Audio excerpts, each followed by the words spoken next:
You are listening to an original podcast from Caritas Denmark, translated to English from Danish and Ukrainian.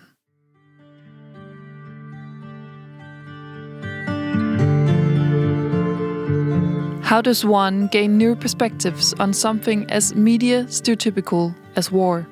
By listening to the stories of the people who are refugees in their own country. Exactly by listening to the stories from the people who are refugees in their own country. So, what really surprised me was how little I actually know about the situation in Ukraine. I mean, I'm used to reading papers and follow news, but I also tended to have a view of the Ukrainians as a very homogeneous group, and that was something that was challenged during my stay in Ukraine. This is Peter Christian Rode, Communications Coordinator at Caritas Denmark, who traveled to Ukraine. And what did he bring back home? 3 brief stories that might alter the way you think of the war.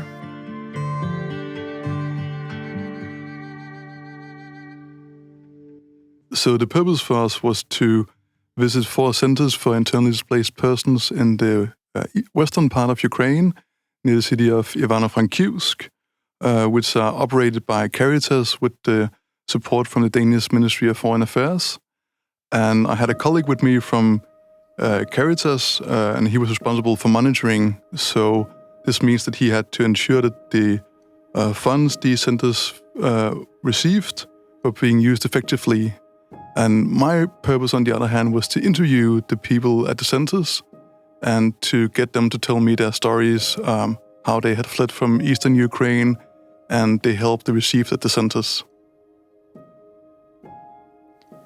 Before we proceed with the 3 stories, let me briefly point out that in the end of this episode, we bring you an interview with Yevgenia from Caritas Ukraine, who worked alongside Peter Christian, helping bring these stories to light. The first of the 3 stories told by Peter Christian is called The Man with the Bottle.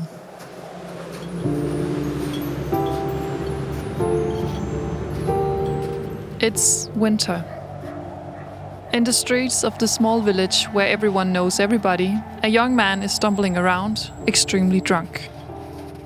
The young man staggers and falls. The last drops of vodka melt the snow as the bottle shatters on the ground. This is 1,000 kilometers from the front line. The young man is living at a center for internally displaced people, run by an older woman. Люди приходили до нас в Святого Луки огляд по програмі і теж набирала хто кого потрібно. The center was in a very small city, so everybody knew who everybody was, and she was contacted by some of the local people who had noticed a drunken man who had passed out on the street. The icy wind blows through the streets. The older woman puts on her coat with great determination and heads out into the cold.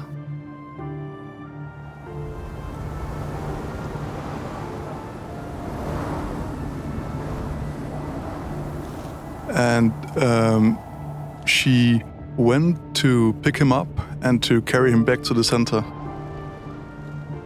Even though her residents are far from the front line, she knows they live in constant fear. So the woman I talked to, she mentioned that for men in Ukraine, there's always the possibility that they might be enlisted and sent to the front where some very brutal fighting is going on. There he lies, half conscious. As I understood it, his drinking problem probably was a result of him being afraid of joining the army. The woman decisively pulls him up and steadies him under her arm. Це мама тут його ще лишилася, тут така старенька мама його є, а він служить, то не та сім'я, то інша. Together they make their way home. On their way back, they pass posters of the town's fallen sons. Він теж любив деколи собі, знаєте, потягнути, але не так сильно, як той, знаєте. Так, чуть-чуть. In all the cities we passed, there were posters with pictures of fallen men or men who had been sent to the front and who had died in combat. So that was very present, even in the western part of the country. And we also saw at one point in the city of Ivano-Frankivsk a poster with a silhouette of the Virgin Mary above a group of combat-ready soldiers. And there might be an element of propaganda to this, because the text said something along the lines of "protect our troops." A colleague from Caritas Ukraine informed me. But it also tells us that there's a very, the seriousness of the situation and the need to invoke higher powers to protect the people of Ukraine. And I think there's this constant fear of being drafted to the army, and people men between the ages of 18 to 60 are not allowed to leave the country.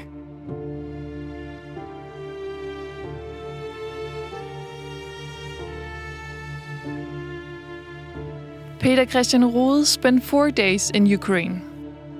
During those 4 days, he interviewed several internally displaced people.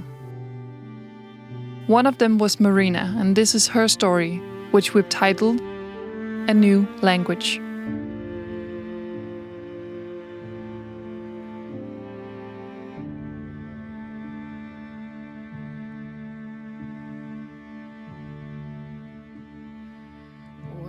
Батько займався теплицею, у нас теплиця своя була, зеленю.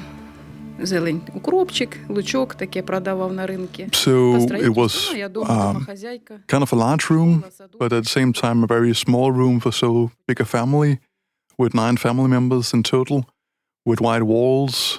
It looked kind of anonymous, but at the same time you could also see that it was a family room from the брат остався, тоже воює зараз. А сестра в Харкові. Duvet covers and backpacks and so on.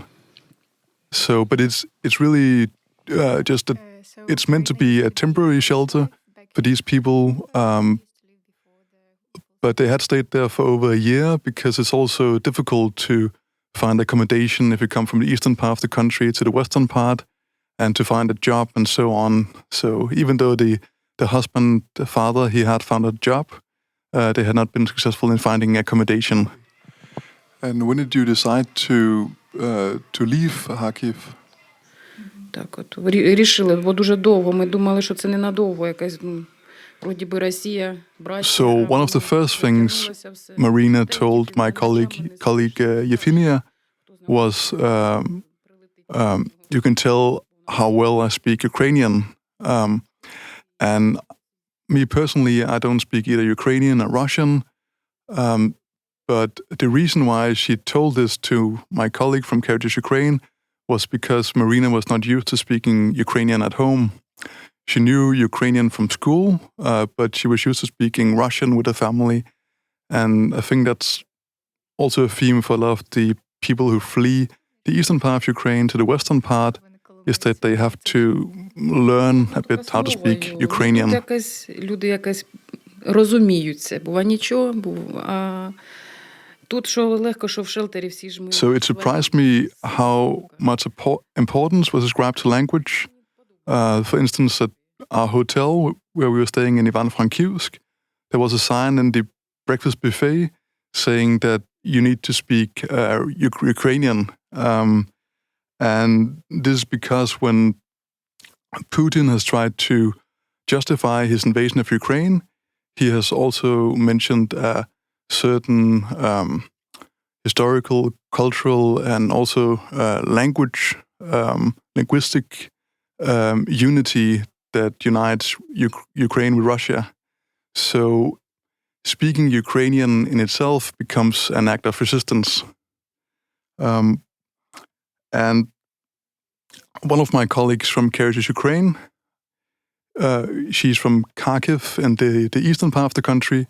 She told me how her family, overnight after the invasion, made the decision only to speak Ukrainian with each other.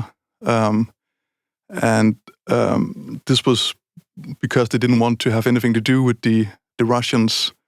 So the whole family, from her grandmother to her mother and her little brother, decided to speak Ukrainian. The final story begins the night before Peter Christian Rode returns to Denmark. It's a story that shifts in time and place, but it begins and ends with Peter Christian's own accounts. We call it Siren Song. My phone went off at 5 o'clock in the morning, and I went up with a start because before entering Ukraine, we had to download an app that sounds an alarm if there's something, going on, if there's a missile going towards us or the threat of bombs, that kind of thing. And that was the case in the region where we were staying. So I quickly put on my pants and I grabbed the rest of my clothes, my backpack, which was packed with various supplies because you never know how long you're going to stay in the shelter. And I went into the hallway where I met my colleague, and we, went to the shelter, which is essentially just the basement of the hotel. But we went there, and we quickly found out that we were the only people in the room. And since it was 5 o'clock in the morning, we figured, okay, we might as well try to get some sleep. But it was impossible, so we just sat there waiting. And then after a while, the clean lady came, and she looked at us and was a bit puzzled, like, what are you doing here? And they were sat in like our overcoats and probably looked a bit ridiculous. What does your everyday life sound like? In Denmark, when a fire alarm goes off at work, we head to the streets, even though we all know it's probably a false alarm. And when the Danish warning sirens are tested on the first Wednesday of May, we close the windows with a knowing smile. But then, what does everyday life sound like when you live in Ukraine? Just like the cleaning lady at the hotel barely notices the alarm, many Ukrainians live in unison with sirens and warnings.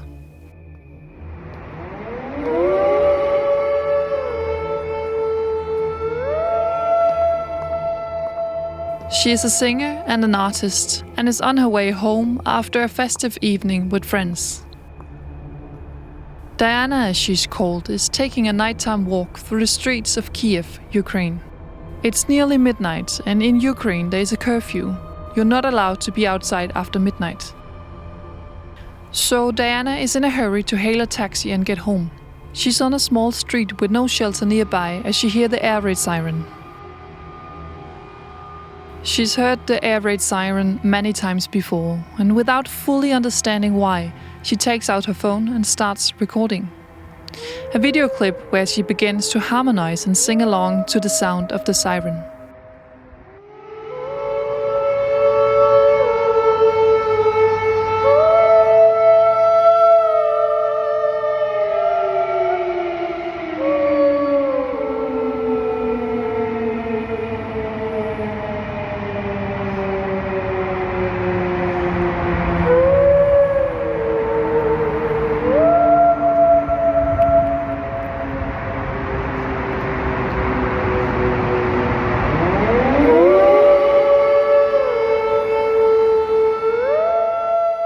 The video goes viral, receiving comments like, "Girl, you just go to a shelter. "That girl, you should just go to a shelter. Why? Why would you just walk? Why would you just walk? Why would you make a video when it's the siren?" It's the siren. Diana responds,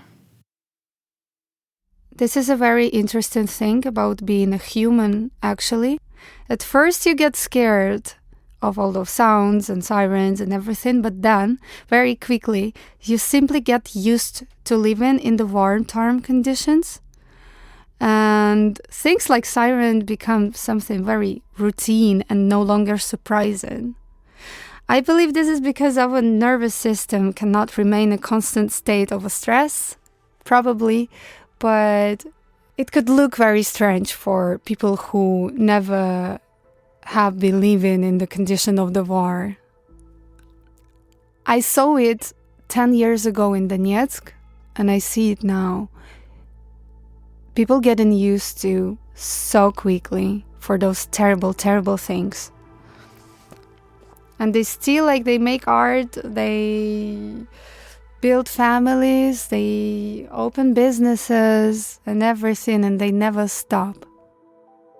I wish I never had a reason to make a video with the siren, because I wish there were no siren in Ukraine.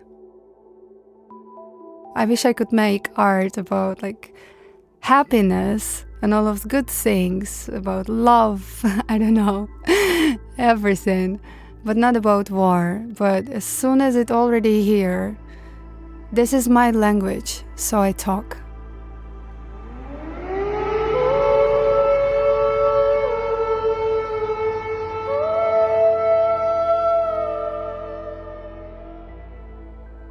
Diana, the cleaning lady at the hotel, and many others in Ukraine live with frayed nerves, but they live. They don't give up. Understanding what it's like for them is impossible.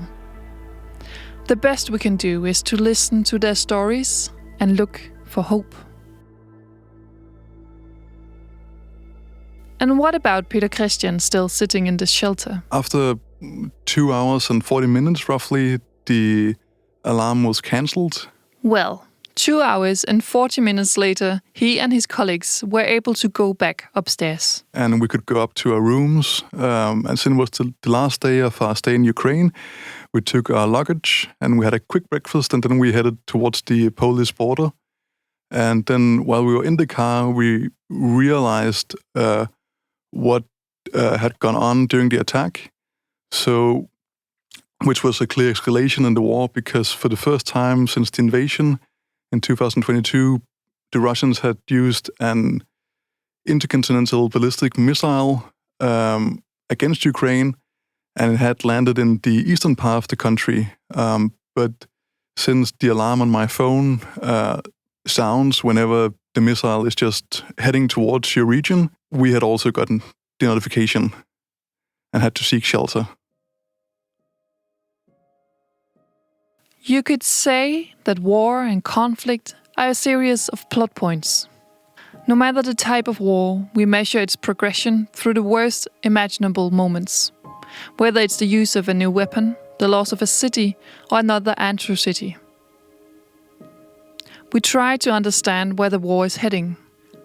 We hope that the war's grim plot points won't become a plot point in the young man's life, or a plot point in Diana's life, or a plot point in Marina's life.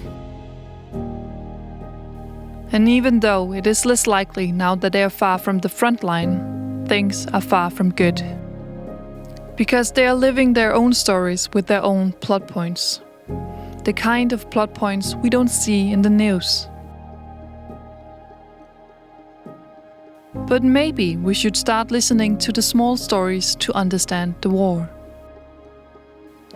Which brings us back to the question that kickstarted this episode. How can we gain new perspectives on something as media stereotypical as war? Yes, so whenever we are reading about the war in Ukraine, we are often confronted by geopolitical, security, political facts. We are presented with statistics and how many casualties, how many injuries, and the stories from the internally displaced people can contribute is to give the war in Ukraine a human face, and to hear what it's like to live in Ukraine during this crazy war, and how these people find the courage and the hope to persevere and to continue doing what they do. And I think that's inspiring and something you should remember.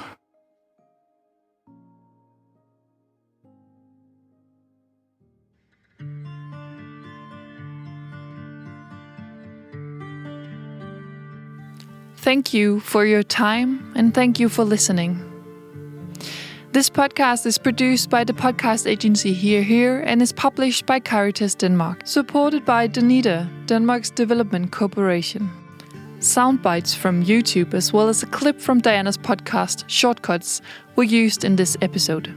Before we return back from Ukraine and back to our everyday lives, we bring you an account from one of the people working in Ukraine. So, Yevgenia, as a way of introduction, can you tell me a little bit about your personal story before the war broke out and now? This is an interview Peter Christian Rode did with Yevgenia from Caritas Ukraine. So my name is Yevgenia and I work as a project manager at Caritas Ukraine for 3 years now.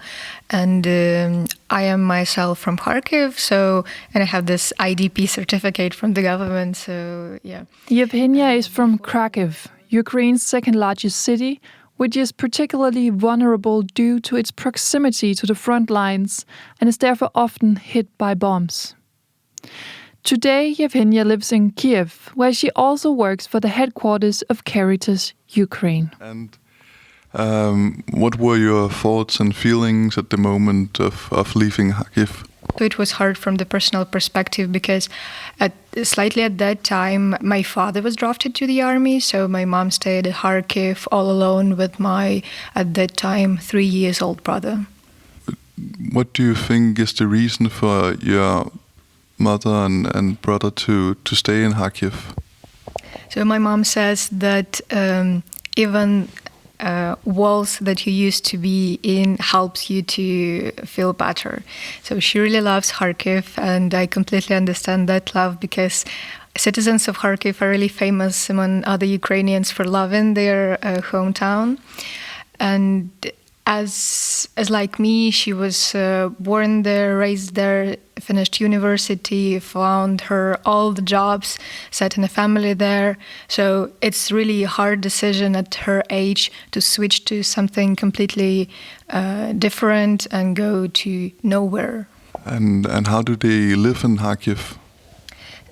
Now my brother goes to the kindergarten in the metro station. He really likes it. And also there is a UNICEF project also at the metro station with some classes, master classes. And so he really loves teachers there. He loves the kids who go there. So he goes there every day. And have your family themselves been in contact with the local Caritas? No, because we live on the different parts of the city and it's kind of time consuming to get there. And Caritas Kharkiv is in that region that is more dangerous from this like security because it's nearby factories and stuff. So Russian always target that kind of buildings. So my mama don't really want to go there. But other organizations were helping her. But, my mama didn't apply for any humanitarian aid. But we had a lot of neighbors who think like, oh, you have a kid, you should do that. And they always bring something to my mom, even though she says, we're fine, we have money to go to the supermarket and buy everything they need. But it's like, no, you have a kid, take this one. So nice. Yeah, they're taking care. And what I can say, like, we live in a multi-apartment building, like 16 floors building, a lot of people, and we didn't really know each other before the war. But when the full-scale invasion began, we all united, helped each other, like always asking like, how are you doing, how are you sleeping, and sharing the food, especially when at the beginning it was limited access to food because the supply chain stopped in Kharkiv. So yeah, this sharing part was really nice for them, and even now they continue this habit to sharing things with my mama. Wow. So there's a new solidarity. Yes, exactly. Like we're really united Ukrainians in this tragedy. And have you been back to Kharkiv a couple of times after the war broke out? Yeah, I visited from time to time. Like Mama's birthday, always there. Brother's birthday, always there. And sometimes when I feel exhausted, I even have a vacation back to Kharkiv because it really makes me feel the life. Because in Kiev, when it's massive attack, you feel that's war. But the real sense of life is what you get from going to Kharkiv. You understand, like, oh, my problems doesn't count. People in here saw worse things than I do, and they're smiling, walking with their dogs or whatever. Wow. Have you noticed how that has affected your mother and brother to live under the constant threat of war and bombs and? Well, I have a perfect example for that. Also, my boyfriend is staying in Kharkiv right now, and once it was an explosion, and he texted to me, "Oh my God, it was such a huge explosion. I think it blew up like the neighboring building or something." And I was like, "Oh, neighboring building is where my mamas live." And I'm texting her, "Hey mom, are you okay?" And she's like, "Oh yeah, it was some explosion somewhere far away. I don't know, we're sleeping by." So my mama doesn't really cares a lot about things if they're not affecting her directly, and they are not, because our neighborhood is completely, comparatively safe. So how my mama changed. So we all used to speak Russian before the full-scale invasion began, but afterwards we decided that we do not want to have anything in common with Russians, and in our family we completely switched to Ukrainian. For my mama it was a little bit of struggling because she was an engineer and she studied some legal documents in Ukrainian, but she was never really speaking that language. But for now, I can say that my younger brother, he does not know Russian. My mama speaks Ukrainian, grandma speaks Ukrainian, father speaks Ukrainian, so all of us switched. With all this war going on, how do you find the hope and the strength to continue?